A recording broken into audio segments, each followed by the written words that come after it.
김종배 시선 집중. 네, 여러분 안녕하십니까, 김종배입니다.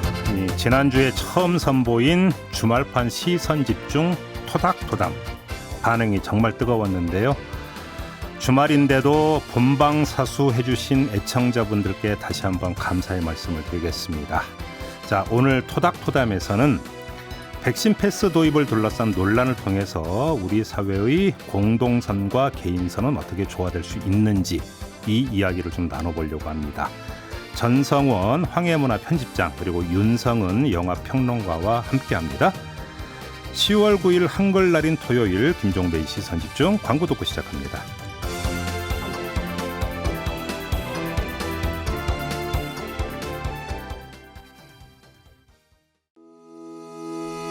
시선집중은 촌철님들의 다양한 목소리를 기다립니다. 짧은 건 50원, 긴 건 100원인 문자메시지 샵 8001번, 스마트 라디오 미니와 유튜브 라이브로도 시선집중과 함께하실 수 있습니다. 믿고 듣는 진품시사 김종배의 시선집중.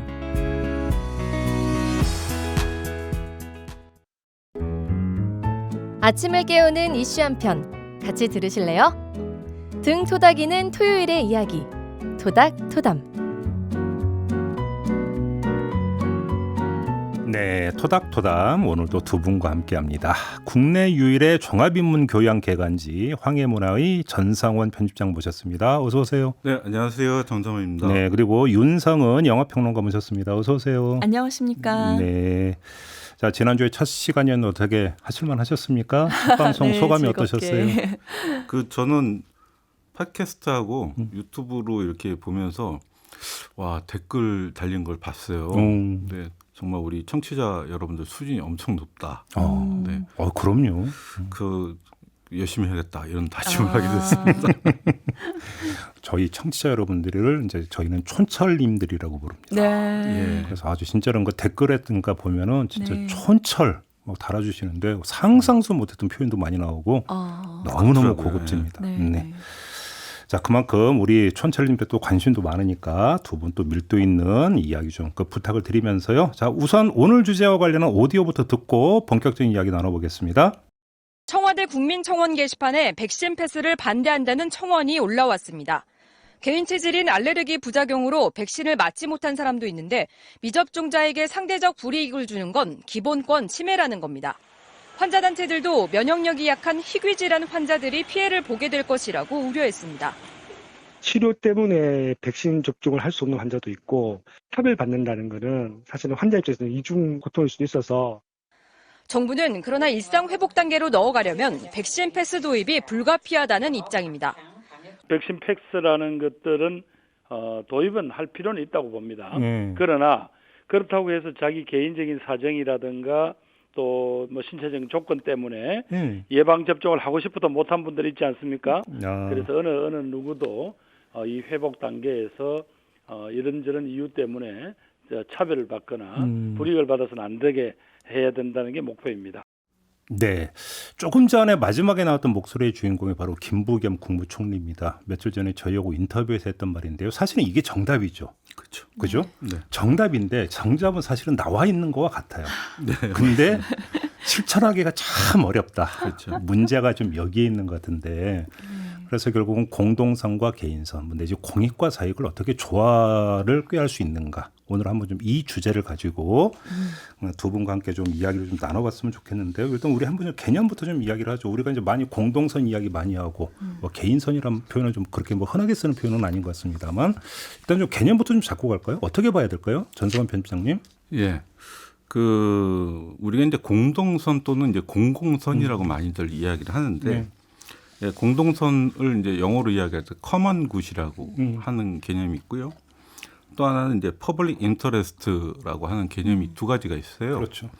그랬을 때 이제 커먼 굿 할 때는 그 굿은 선, 우리가 지켜야 될 윤리를 이야기하고 인터레스트라는 건 이해관계를 이야기를 하잖아요. 그렇죠. 그랬을 때 이건 이제 공공복지, 내지는 공공복리 이런 개념으로 접근하는데 사실은 이 두 가지가 서로 조금씩은 개념이 약간씩 달라요. 그러니까 이해관계를 우선하는 말로 표현할 거냐 아니면은 우리가 지켜야 할 윤리로 먼저 볼 것이냐. 중요한 제기시네요. 네, 요거가 조금 다르고요. 그리고 우리가 이제 흔히 공동선이라고 할 때는 개인을 포함한 공동체를 위한 선을 어떻게 추구할 것인가라는 어떤 질문이죠. 그렇죠. 그렇게 놓고 본다면 자 집단 면역을 달성을 해야 되고 코로나 위기를 어떻게든지 극복을 해야 된다라고 하는 것은 공동선으로 봐도 뭐 무방한 이야기 아니겠습니까? 물론이죠. 예. 그렇잖아요. 네. 자, 근데 문제는 여기서 그러면 이 공동선을 실현하는 데 있어서 그러면 개인마다 또 처지가 다르고 차이가 있을 수 있는데 그것들을 그렇다면 하나의 어떤 가치나 선이라고 하는 가치를 앞세워서 모두 다 그럼 강제할 수 있느냐. 결국은 이 문제잖아요, 논점은. 그렇죠. 그렇습니다. 뭐 제가 좀 쉽게 저희 가정의 이야기를 좀 하자면요. 저도 그 영화 쪽에 일을 하다 보니까 그리고 강의하고 뭐 이제 행사 진행하고 이런 일을 하다 보니까 모이는 일들이 지금 이제 코로나 이후에 없어지고 이제 일자리를 잃은 거죠, 말하자면. 네, 이제 프리랜서 뭐 보따리장을 하라고 하는데. 네, 그리고 저희 오빠도 모 항공회사에 다니고 있습니다. 네, 그러다 보니까 지금 직격탄 맞은 네, 업종이죠. 직격탄을 맞아서 지금 거의 월급 반밖에 못 받는 지금 상황이 1년 이상 이어지고 있거든요. 그러니까 이제 전 아버지가 안 계시고 어머니 혼자 계신데 어머니는 이제 두 자녀가 다 이 코로나에 너무 큰 영향을 받은 직종에 있는 거예요. 아이고, 근심이 크시겠다. 그래서 항상 이제 새벽 기도를 다니시고, 네, 이렇게 신앙적으로 매달리시는 반면에 백신은 무섭다는 거예요. 그래서 처음에 백신이 나왔을 때, 그거 뭐, 코로나 걸려서 죽으나 백신 맞아서 혹시 죽으면 어떡하냐 이런 식의 어떤 반응을 보이셔서 초기에 그런 얘기 진짜 많았어요. 제가 그래서 굉장히 화를 냈죠, 처음에. 어머니한테? 아니, 엄마는 지금, 제 두 자녀가 다 코로나 때문에 이렇게 지금 일상 회복이 안 돼서 계속 힘든데 엄마가 그렇게 이기적인 생각을 할 수가 있냐. 저는 이제 이렇게 말을 했는데, 뭐, 엄마니까 그렇게 좀 심하게 뭐 말을 했지만, 사실 그거를 누구도 강제할 수 없다라는 거는 제가 누구보다 잘 알고 있고 그리고 그 두려움의 강도라는 거는 사람마다 너무나 다른 거잖아요. 네, 저는 굉장히 좀 안정 불감증에 가까울 정도, 건강 불감증에 가까울 정도로 별로 이렇게 뭐 어디 아파도 그냥 전혀 이상 없고 병원에 안 가는 스타일이고 뭐 또 반면에 뭐 저희 오빠 같은 경우에는 뭐 조금만 어디에 까져도 피부과에 달려가는 그런 사람입니다. 그러니까 이거에 어떤 사람마다 너무나 개인적인 차이가 있기 때문에 뭐 거기에 대해서 그 두려움을 극복해야 된다라고 이야기하거나 하기 어려운 거죠. 그러니까 이제 특히나 이제 청와대 청원까지 올라갔던 거에서는 참 절절한 거죠. 예를 들어서 그러니까 사람마다 체질이라고 하는 게 있는 거고, 예를 들어서 기저질환이 있을 수도 있고 이런 상태에서 이제 백신 부작용이라고 하는 문제를 아주 심각하게 이건 개인의 건강권 더 나가서 생명권까지도 연결이 될 수 있는 거니까 이분들 같은 경우는 백신에 대해서 그러니까 조심스럽게 접근하는 것을 가지고 이기적이다, 그러니까 반항적이다, 방해꾼이다 이렇게 볼 수는 없는 거잖아요. 그렇죠. 네, 특히나 저는 알러지 때문에 맞고 싶지만 못 맞으시는 분들, 또 이제 의사의 권고로 인해서 못 맞으시는 분들 같은 경우에는 상당히 좀 상대적인 박탈감 같은 것이 느껴질 거라고 생각합니다.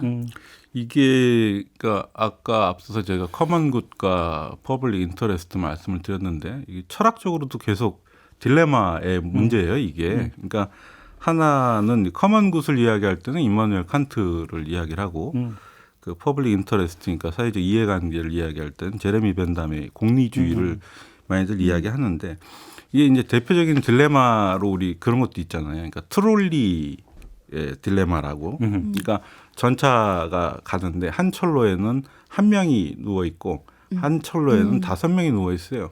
이걸 조작하는 사람은 5명을 살리기 위해서 1명을 죽여야 하냐. 이게 이제 트롤리 딜레마거든요.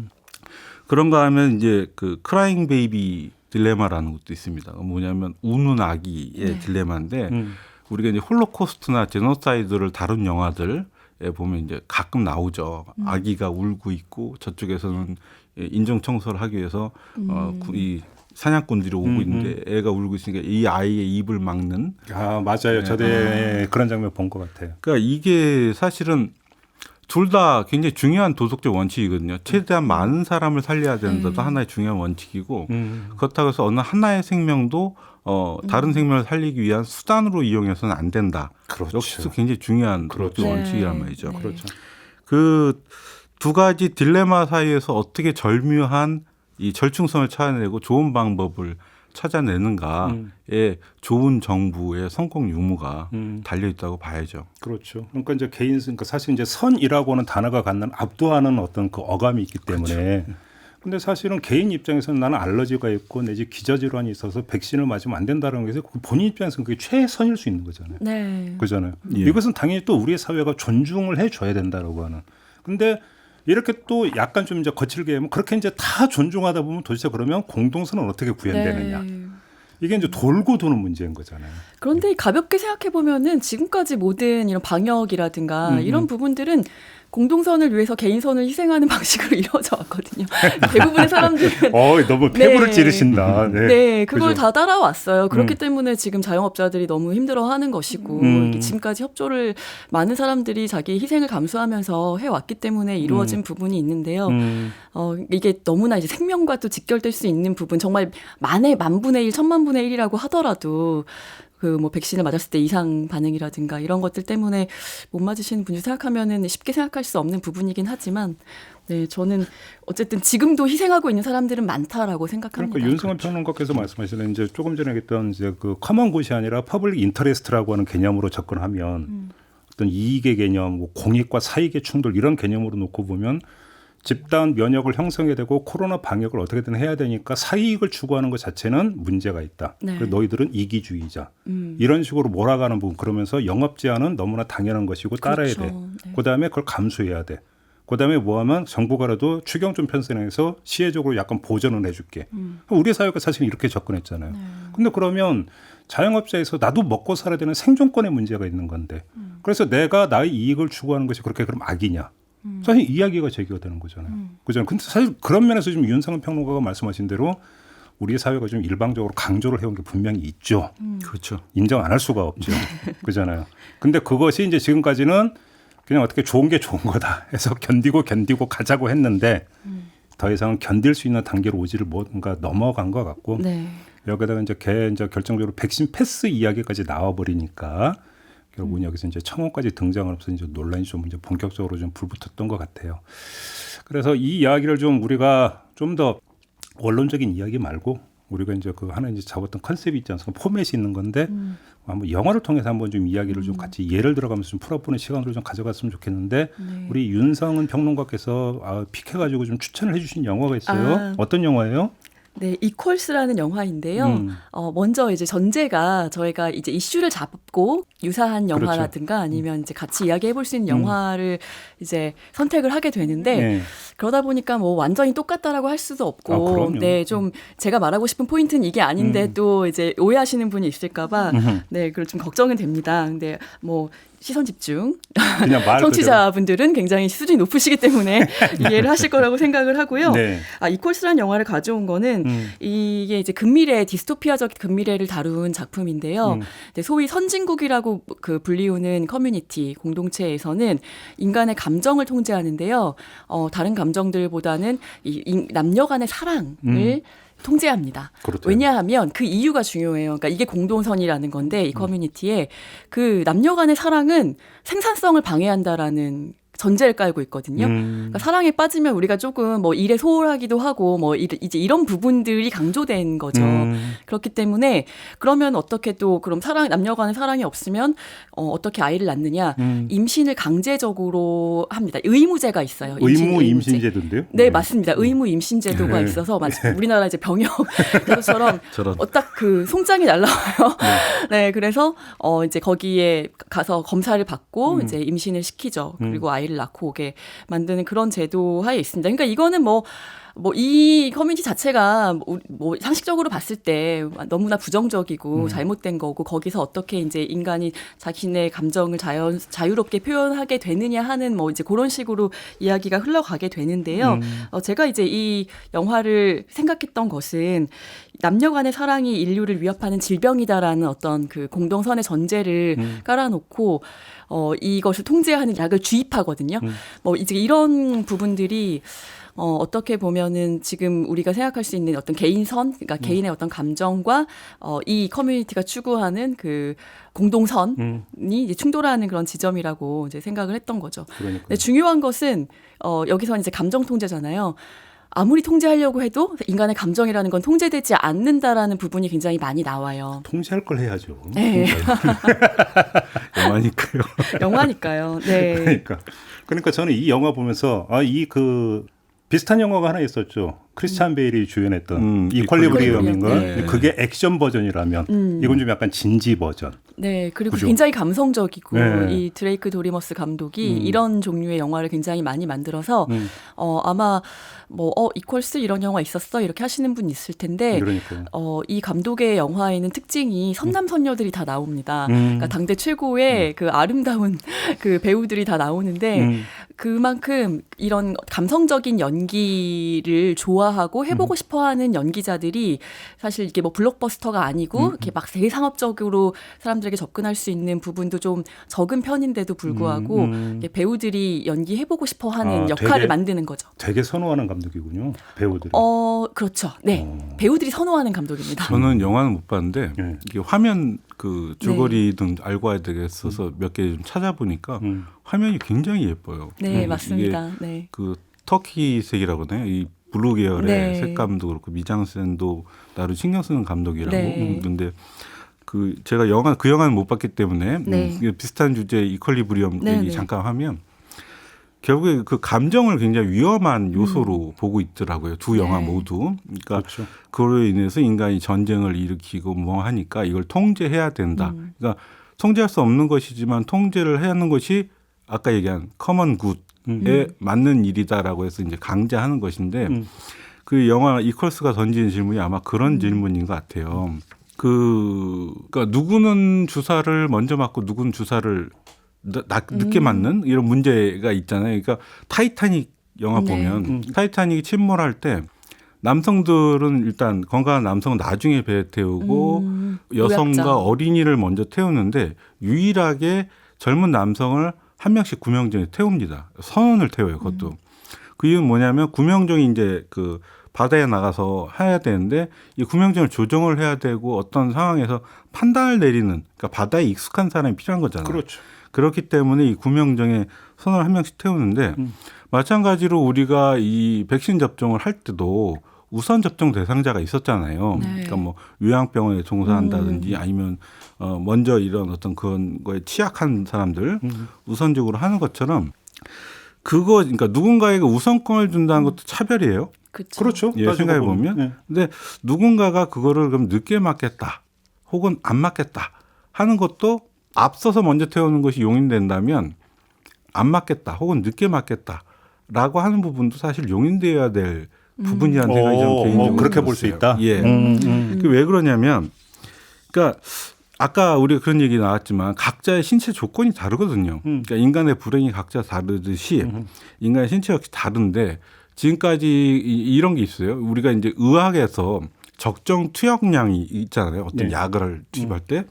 그때 그 기준이 누구냐면 항상 인간 남성이에요. 그러니까 네네. 예, 여성은 거기에서 이제 보통의 평균 인간으로 상정이 되어 있지 않기 때문에 항상 적정량보다 더 과잉하게 약을 처방받아 온 거라는 거죠. 그럴 수 그동안에. 있죠. 네. 네. 그런 것처럼 이게 이제 접종의 경우에도 보니까 여성들의 경우에 이제 제 가까운 주변 사람들 중에서도 그런 걸 토로한 사람이 있었는데 예를 들면 백신 접종을 하고 나서 부정출혈이 있었다거나 그러니까 남성이라면 이제 거의 경험하지 않을 일들이잖아요. 그러니까 그런 젠더적 차이도 있고 또 이제 각각의 건강의 차이에 따라서도 이제 문제가 생길 수 있거든요. 그런데 보니까 백신 접종 후에 이상 반응으로 신고하신 건이 27만 건이 넘어요. 근데 이 중에서 이제 인과관계가 인정받은 건 303건. 예. 그런 것도 그러니까 우리가 이 백신 접종에 있는 그것이 그러니까 사이비 과학이거나 이런 차원에서의 어떤 의도된 그런 정보 때문에 그런 것이 아니더라도 정상적인 보통 사람도 백신에 우리 누구나 주사 맞는 거 싫어하잖아, 솔직히. 네. 저도 싫어하는데. 겁내시는구나. 전 다 맞았습니다만. 네. 맞으러 가기 전에 여러 가지 자기 몸에 관한 일인데 거기 농담이 있을 수는 없대요, 사실은. 네. 그럼요. 맞습니다. 자기 건강을 가지고. 모두가 다 마찬가지인 상황인 거죠, 그거는. 알겠습니다. 지금 이제 공공선과 개인선 이 이제 어떻게 조화될 수 있는가 이야기하면서 이제 영화까지 좀 이야기가 나왔어요. 이퀄스라고는 영화를 좀 이제 약간 꺼냈는데 여기서 잠시 전하는 말씀 듣고 한번 영화 이야기 좀 더 하면서 한번 좀 조화의 방법을 좀 찾아보도록 하겠습니다. 함께 가야 할 길을 묻습니다. 김종배의 시선 집중. 네, 김종배의 시선 집중 주말판이죠. 토닥토닥 진행하고 있는데요. 윤성은 영화평론가, 황해문화의 전성훈 편집장 두 분과 함께하고 있습니다. 자, 오늘 주제는 이 백신 패스 도입을 둘러싼 논란, 이걸 통해서 보는 공동선과 개인선의 조화 문제, 이 큰 주제를 가지고 이야기를 하고 있는데요. 조금 전에 우리 윤성은 평론가께서 이제 하나의 어떤 참고 자료로서 영화 이퀄스를 이제 좀 잠깐 말씀을 해주셨는데 영화 얘기를 좀 더 이어가면서 얘기를 좀 풀어갔으면 좋겠는데 사실 그냥 구경꾼의 입장에서 보면 사랑이라는 감정을 통제하는 게 지금 말이 되는 거냐 네. 이렇게 이제 가치를 그러니까 판단을 내려놓고 보면 그렇지만 네. 이런 거 빼버리고 그냥 그 상황에 들어가서 그렇다고 치고 그러니까 영화 스토리를 보면 뭔가 하여간 대재앙이 있어갖고. 네. 지구 거의 대부분이 피폐해져 버린 상태고 거의 그 공동체만이 남아있는. 그렇죠. 어찌 보면 절체절명의 상황이라는 게 전제되어 있는 거고 설정되어 있는 거잖아요. 그럼 어떻게 이 공동체를 보존 유지해야 된다라고는 아주 그 말 그대로 공동체의 최대의 과제가 있고 여기에 네. 방해가 되는 것은 어떻게든지 제어돼야 된다. 네. 근데 그걸 공동선이라고 본다면 네. 여기에 방해되는 게 사랑의 감정이다. 근데 사랑의 감정에 빠진 사람 입장에서는 그것처럼 절절한 것도 없는 거고. 그렇죠. 이거 아니면 나는 죽고 못 살아. 여기서 결국은 갈등이 빚어지는 거잖아요.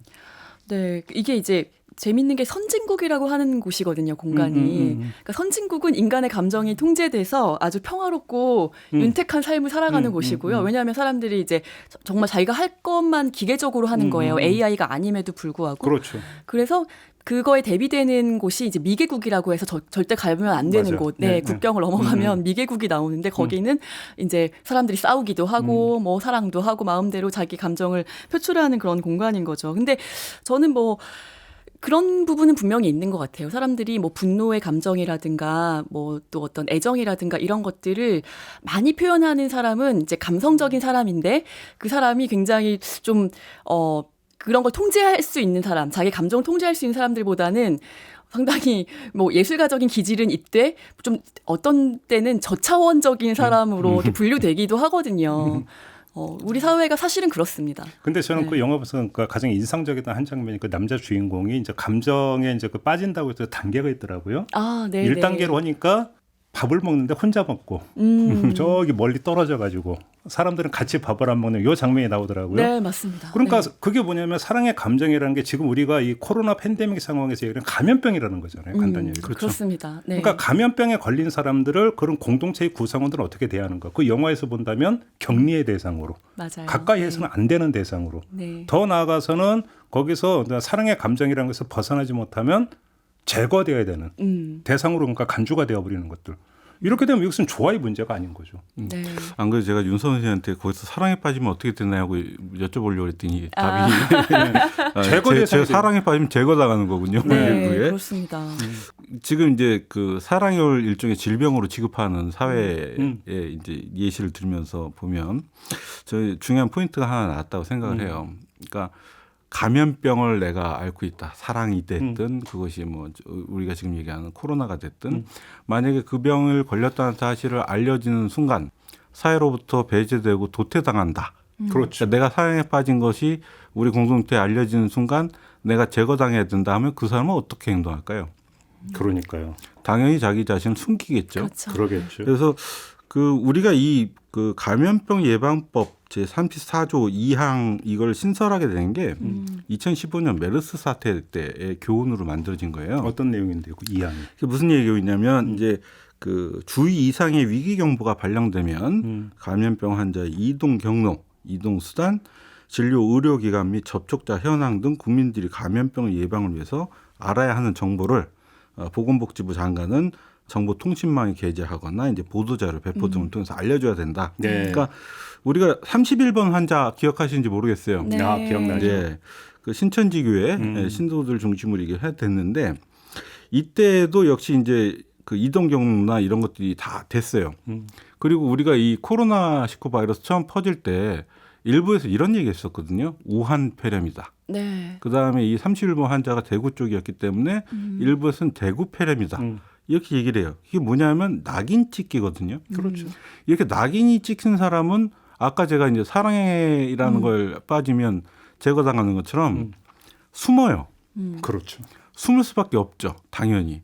그렇게 되면 결과적으로 이 사람 물론 이 사람 행위는 비판받아 마땅하지만 사회 전체적인 어떤 퍼블릭 인터레스트의 개념으로 봤을 때 어떻습니까? 도움이 안 되는 거죠. 예, 피해가 더 커지는 거거든요. 그렇죠. 그렇기 때문에 어떤 사적인 자율성이나 어떤 이와 같은 이제 그걸 침해당하거나 아니면 개인의 어떤 개인선이 지나치게 피해받게 될 때 그것이 이제 낙인 찍기나 혐오의 대상이 될 때 결과적으로 보면 사회적 공공선이 무너지게 된다. 네. 도리어 피해를 주게 된다.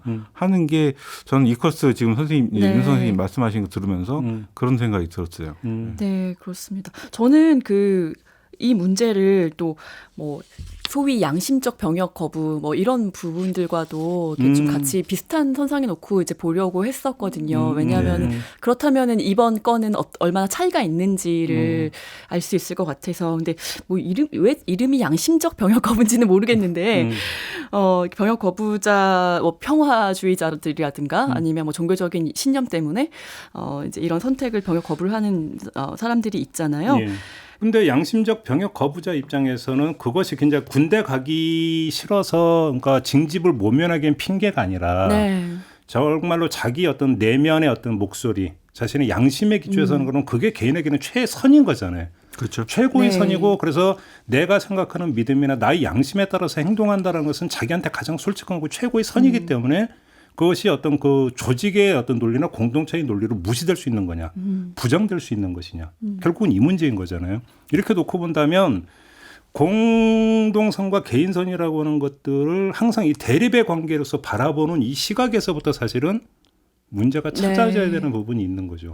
이렇게 놓고 본다면. 우리가 좀 질문의 형태를 항상 보면 바꿔볼 필요가 있어요. 이게 개인선과 공동선 항상 충돌하느냐 이런 식으로 우리가 이제 뭔가 이렇게 대립 구조로 그렇죠. 보는데 사실은 개인선을 추구하는 것이 사회적 공동선이 증진되는 네. 그런 결과를 초래하는 경우도 굉장히 많거든요. 그러니까요. 이것을 모든 것들을 이 이제 그 화두를 둘은 대립된다라고 딱 전제해 놓고 접근해 보면 그럼 선택의 문제로 갈 수밖에 없죠. 네. 그렇죠. 결국 최종적으로는. 그러니까 이게 법의 영역에서 보면은 어떤 그 권리와 권리가 충돌할 때 내지는 공동선과 개인선, 공익과 사익의 문제일 수도 있고 아니면 사익 대 사익의 문제일 수 있는데 만약에 이게 충돌할 때 어떻게 하느냐. 법논리를 보면 더 큰 권리를 따라간다. 뭐 이런 그 법리가 있잖아요. 네. 이런 식의 어떤 그 논리가 있긴 한데 이건 이제 법의 영역에서 이제 나오는 이야기인 거고 그잖아요. 사회를 어떤 그 같이 움직여 들어가는 데 있어서 이야기는 좀 약간 다른 차원인 것 같은데 이게 이제 일방적으로 강요가 되면 공동체라고 하는 것들이 너무 강조가 되면은 심해지면 뭘로 가느냐? 전체주의로 간다. 예. 이런 이야기로 좀 그럴 연결이 수 되는 거 있습니다. 아니겠어요? 네. 그잖아요. 그래서 뭐 코로나 전체주의란 말까지 사실은 나왔었잖아요. 그 어떤 국가 비상 상황에 처하면 국가에게 그 위기를 해결할 수 있는 어떤 대권을 주죠. 그게 이름은 이제 비상대권이라고 하는데 그렇죠. 그 보면 이제 영화 스타워즈에서도 그런 장면들이 나오긴 했었지만 위기 상황에서 갑자기 어떤 독재자가 출연한단 말이에요. 맞아요. 마찬가지로 우리가 이제 뭐 9.11 테러 이후에 미국에서 패트리어트법이라든지 이런 어떤 그 법률이 제정되고 시민의 그동안 지켜져 오던 어떤 권리라든지 이런 것들이 제약받는 여러 가지 것들이 있었죠. 그러니까. 예. 그러니까 이것이 이제 과도한 강조는 결국은 상당히 심각한 편향으로 가면서 아주 괴물을 만들어낼 수도 있다라고 하는 것들이 여기서 이제 사실은 좀 경계가 돼야 되는 문제고. 그리고 또 이제 우리가 민주화 이후에 나오는 얘기들이 있죠. 민주주의는 법원 앞에서 멈춘다. 뭐 멋진 말인데. 네. 많이 쓰는 말이었는데 죄송해요. 네. 아까 양심적 병역 거부 이야기가 나왔었는데 사실은 양심적 병역 거부라는 게 그 전 세계 모든 나라에 있는 게 아니에요. 왜냐하면 일단 징병제가 있는 나라에만 별로 없죠. 있죠. 징병제가 없으면 징병제가 없으면 거부할 이유도 없죠. 거부할 이유가 없기 때문에 그렇죠. 그런 문제. 그러니까 그 내가 이 나라에 태어났다는 이유만으로 나의 어떤 양심을 어긋나게 살아야 되고 그걸로 인해서 처벌을 받아야 되는 그런 것들이 이제 안타까운 거죠. 근데 거기에 거기서 대해서 사실 답이 있네. 왜 그러냐면 그 신체 건강한 그 대한민국의 남성이라면 군대에 징집이 돼야 되잖아요. 예. 병역의 의무를 수행을 해야 되는데 신체의 조건에 따라서 면제를 받는 사람들이 있잖아요. 그렇죠. 면제를 받았다고 해서 사회적으로 불이익을 주질 않잖아요. 그러니까 징병제를 실시하는 OECD 국가들이 있어요. 그런데 그걸 가지고 처벌하는 나라는 아마 제가 알고 있기로는 대한민국 유일한 걸로 알고 있습니다. 그러니까요. 네. 그러니까 면제를 주고 누구는 공익으로 빠지고 누구는 현역으로 가는 것이 그거는 다만 신체적 차이에 따른 그런 것이고 거기에 대해서 뭐 불이익을 준다 이런 거 전혀 없잖아요. 사회적인 법적인 불이익은 주지 않죠. 농담을 하자면 결혼할 때는 좀 여자 집안에서 별로 안 좋아할 수도 있습니다. 저희 오빠가 그랬어요. 저희 오빠가. 네. 네. 그리고 이제 법이 항상 옳은 것도 아니에요. 보면 그러니까 제가 예시로 하나 뽑아온 게 있는데 1927년 7월에 이제 미국 버지니아주에서 캐리 벅이라는 한 여성과 이제 그 국가 소송이 있었어요. 벅데벨 소송이라는 건데 이 캐리 벅의 어머니인 엠마라는 여성이 지적 장애가 있었습니다. 엄마가? 예.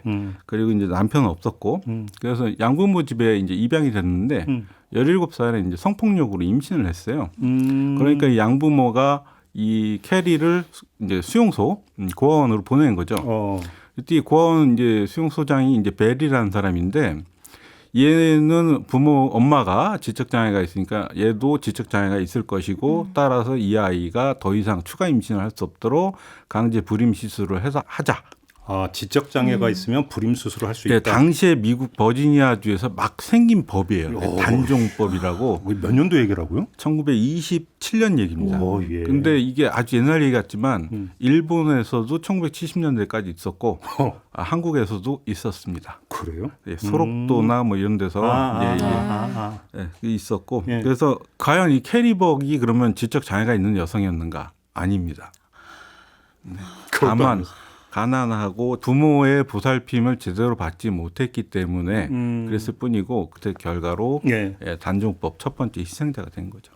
그러니까 지금 여기에 깔려 있는 논리는 이런 거잖아요. 지적 장애를 가지고 있는 여성이 출산을 해서 낳은 2세도 DNA적으로 문제가 있을 수가 있고 그렇게 그 DNA적으로 문제가 있는 그 아이들이 출산이 된다면 결국은 사회의 안정과 복리에 지장을 줄 수 있고 부담이 되니까 그러니까 원천적으로 아예 차단하는 게 전체 사회의 안녕에 도움이 된다. 이 논리인 거잖아요. 간단히. 그게 이제 우생사회로 가는 길이죠. 그죠. 네. 그잖아요. 그러니까 우리가 이퀄스 아까 얘기하면서 뭐 영화니까요? 라고 얘기했지만 사실은 거의 비슷한 거죠. 감정 통제. 현실에서 많이 있었어요. 그리고 감정 통제를 하지 못해서 남녀 간의 사랑을 해서 낳은 아이도 그 감정 복균자기 때문에 그렇게 이제 사전에 없애버려야 되는 거죠. 그러니까 여기서 결국은 아주 재미난 게 하나 포인트가 뽑혀지는 것 같은데요. 우리 전성원 편집장께서 이제 예를 들어주신 걸 보다 보니까 그러면 그런 논리에서는 한 사람 한 사람은 어떻게 보냐면 그냥 하나의 어떤 요소 그렇죠. 내지 도구 이렇게 보니까 이 요소나 도구가 우리 사회라고 하는 어떤 그 여기에 도움이 되느냐 안 되느냐 모든 걸 이 관점에서만 바라보는 거잖아요. 그렇죠. 그 어떤 그 존재 자체로서 어떤 바라보는 게 아니라 시각은 바로 여기 있는 거잖아요. 그리고 이제 법이라는 게, 그러니까 항상 우리가 이제 두려워하고 국가에 대해서 어느 정도는 견제를 시민사회가 늘 얘기를 하잖아요. 그러니까 최근에 이제 그 강력 성범죄가 많이 나오고 전자팔찌 이거의 무용론 하면서 다시 대두되는 것 중에 하나가 이른바 보호감호제도예요. 그렇죠. 근데 이게 조금 예전 역사로 돌아가서 생각을 해보면 이 제도가 보안감호제도하고 동일한 제도입니다. 그렇죠. 그러니까 이 제도가 처음 만들어진 게 1936년, 그러니까 일제 강점기 때 독립운동 하던 사람들 가둬놓고 이 사람들이 이제 풀려나와도 이후에 계속 이제 경찰이 따라다니면서 이 사람의 일상생활을 감시하는 제도거든요. 그렇죠. 이게 이제 우리나라 대한민국 정부 수립 이후에도 쭉 이어지다가 네. 유신 때 더 강화돼서 긴급조치 9호, 그러니까 유신 때 나왔던 이때 이제 사회안전법이 되면서 보호감호 제도가 계속 그 시행이 됐었거든요. 네. 그러다가 우리가 민주화 이후에 이 제도가 악법이라고 해서 없앴어요. 네. 그러니까 없앴는데 지금 다시 이제 강력범죄 나오면서 이런 이야기가 다시 등장하고 있다. 그러니까 법이 갖고 있는 두 개의 얼굴이거든요. 조두순 출소할 때 그런 얘기 많이 나왔었죠. 네. 그죠. 이야기를 좀 하다 보니까 우리가 이제 처음에 이제 이 이야기를 시작을 했던 게 백신 패스 도입 논란에서부터 시작이 됐잖아요. 그렇죠. 한번 그럼 이제 다시 처음으로 돌아가서 한번 좀 이제 결론을 내려봤으면 좋겠는데 이 문제를 접근하면서 이런 식으로 이제 그 나눠서 이야기하는 사람들이 있어요. 자, 그러면 포지티브하게 접근할 거냐, 네거티브하게 접근할 거냐. 무슨 이야기냐면 포지티브하게 접근하면 꼭 불이익을 주는 게 아니라 접종 완료자 패스 발급해서 인센티브를 주는 거지. 네. 다른 사람들을 불이익을 주는 건 아니다. 라고 하는 논리가 있었고 네. 그게 아니라 그러니까 그 페널티를 주는 쪽으로 가는 것 아니냐 결국은. 네. 이건 뭐 네거티브하게 접근하는 거 아니냐라는 또 논리도 있었는데 따지고 보면 그게 그거 아닌가요? 어떻게 봐야 되는 겁니까? 조삼모사죠. 네. 이게 그러니까 누구한테 인센티브를 주면 인센티브 대상이 아닌 사람에게 불이익인 거잖아요. 그렇죠. 그게 말장난 비슷한 거고. 이건 정말 말장난입니다.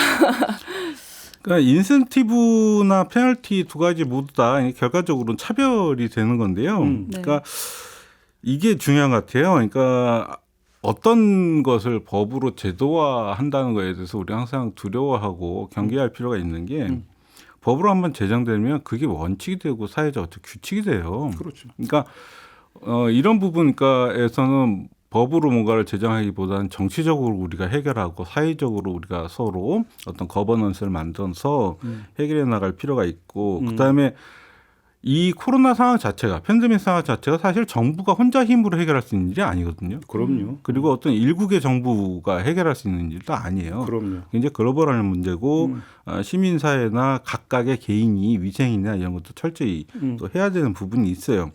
그런데 국가가 이걸 할 수 없다고 해서 좋은 정부가 필요 없는 건 아닙니다. 그러니까 좋은 정부가 우선적으로 필요하죠. 그리고 이런 것들을 할 수 있을 때 과연 시민사회와 어떤 것을 서로 합의하고 서로가 아까 우리가 이제 타인이 침몰할 때 누군가에게 우선권을 주는 것이 사회적 합의의 결과물인 것처럼 누군가가 그걸 맞지 않을 수밖에 없는 조건이 있다. 그럴 수밖에 없다는 거에 대해서도 우리가 합의를 도출할 필요가 있는 거죠. 그리고 그렇죠. 어떤 면에서 보면은 이제 뭐 예전에 그린벨트 뺐을 때는 설정할 때는 재산권 이런 거 그냥 다 무시하고 싹 지정해 버렸잖아요. 그랬죠. 그런데 지금은 이걸 가지고도 우리가 이렇게 라디오에서도 이야기할 정도로 우리 사회가 많이 발전한 거예요. 네. 그러니까요. 네. 그거 좀 근데 가만히 생각해 보면요, 우리가 한번 복기를 해보면 답이 있어요. 왜 그러냐면 위드 코로나 이야기가 나오는 것은 이제 전 국민 몇 % 접종률 이 이야기가 되는 거잖아요. 근데 사실은 코로나 국면에서 전문가들이 무슨 이야기를 했냐면 접종률이 70%를 넘으면 집단 면역이 형성이 된다. 네. 그러면 코로나에서 벗어날 수 있다 이런 이야기를 했어요. 그 이야기는 그러면 나머지 30%는 안 맞더라도 집단 면역이 네. 형성이 된다라는 이야기를 깔고 있는 거거든요. 네, 네. 그러면 그 자체는 물론 그 자체가 좋다는 이야기는 아니겠지만 크게 문제가 안 될 수도 있다는 논리가 이미 거기에 깔려 있었던 거잖아요. 네. 그걸 환기해 보면 이게 굳이 지금 다시 논란을 벌일 이유가 없는 거거든요. 사실은 따지고 놓고 보면 그렇지 않나요? 그러니까 100%가 맞지 않아도 말씀하신 대로 사실 뭐 알러지가 있다던가 뭐 노약자라든가 뭐 무슨 문제 때문에 이제 맞지 못하시는 분들을 제외한 다른 사람들이 열심히 맞으면 집단 면역이 형성되고 우리가 이제 뭐 요즘 모임할 때나 그럴 때도 뭐 백신을 무슨 이유 때문에 맞지 않으신 분이 있다고 하더라도 다른 사람들이 맞았으면 또 모일 수 있잖아요. 뭐 6명까지라든지 그런 식으로 할 수 있기 때문에 그러니까 저는 본인이 맞지 않으면 다른 사람들을 많이 맞도록 잘 맞을 수 있도록 독려를 해야 된다고 생각을 합니다. 그러면 이제 결국에 공동선과 개인선이 좀 이렇게 맞을 수 있는 그런 상황이 여건이 마련되지 않을까라는 생각이 들어요. 지금 우리 윤성훈 평론가께서 아주 자연스럽게 결론까지 이제 말씀해 주셨는데 우리 전성훈 편집장님도 아마 이제 이 방송을 들으시는 우리 촌철님들 가운데 이런 생각을 하시는 분들이 계실 거예요. 그래서 도대체 어떡하라고? 그럼 한거 확실하게 좀 그럼 답을 줘봐라. 아마 이렇게 그 말씀하시는 분들이 계실 것 같으니까 전성훈 편집장님이 한번 좀 답을 주신다면. 일단은 국가가 해야 할 일은 보건 의료와 돌봄 서비스 네. 제공하는 이제 공공기관 숫자를 확충한 작업이 우선돼야겠죠. 그렇죠. 그리고 평소에 국가 시민사회가 이런 사회적 재난 앞에서 어떻게 그러니까 보면 중심을 잡아주는 축이 필요한 거예요. 이게 그래서 정부가 그런 역할을 해야 되고 예. 이런 것들을 우리가 서로 절충선을 찾아갈 수 있는 어떤 민주적 과정이 필요하겠죠. 그렇죠. 그리고 이런 것들이 결과적으로 어떤 사회가 재난에 처했을 때 제도화된 돌봄과 자발적 연대 이게 같이 작동할 수 있는 사회가 결국엔 건강한 사회고 그와 같은 사회가 이제 사회 회복력을 그렇죠. 기대할 수 있다 이렇게 생각합니다. 맞습니다. 근데 우리가 한번 이렇게 생각을 해보면 될 것 같아요. 독감이 매년 항상 유행처럼 오잖아요. 그리고 또 그 독감으로 인해서 사망하는 숫자도 상당히 많아요. 네. 근데 독감 패스 도입하자는 얘기 안 나오잖아요. 어디에서도. 네. 그잖아요. 왜 그러겠는가를 가만히 생각해 보면 어떤 독감이 유행을 한다 하더라도 그 치명률을 낮출 수 있는 뭐 약이 있다든지 그다음에 그것들을 수용할 수 있는 의료 체계가 어느 정도 된다든지 뭐 이런 어떤 기반의 문제가 있기 때문에 거쳐가면서 함께 노력하면서 그래도 우리 그러니까 백신 접종합시다. 그리고 무료로 백신 놔드립니다. 노인분들이나 이런 분들에게 이제 이렇게 하잖아요. 그러면서 여기서 어떤 하나의 이제 사회적 합의가 형성이 되어 있고 이제 같이 공동체의 구성원으로서 어떻게 할 것인가에 대해서 같이 공유하고 실천하는 부분이 되어 있는 건데 코로나에서도 사실은 이제 그렇게 접근하면 되는 문제 아닌가. 그렇죠. 그잖아요. 근데 치명률이 낮아지면 그렇죠. 분명히 그렇게 될 그래서 거라고 이제 생각합니다. 또 하나 이제 관건으로 그래서 이제 먹는 치료제 이야기가 나오는데 저희가 이제 아까 이제 오프닝에서도 잠깐 들었던 김부겸 총리와의 인터뷰에서도 그 얘기가 잠깐 나왔는데 결국은 어떤 중증으로 가가지고 사망으로 이어지는 치명률만 낮출 수만 있다면 또 사회 전체로 감당할 수 있는 거 아니냐.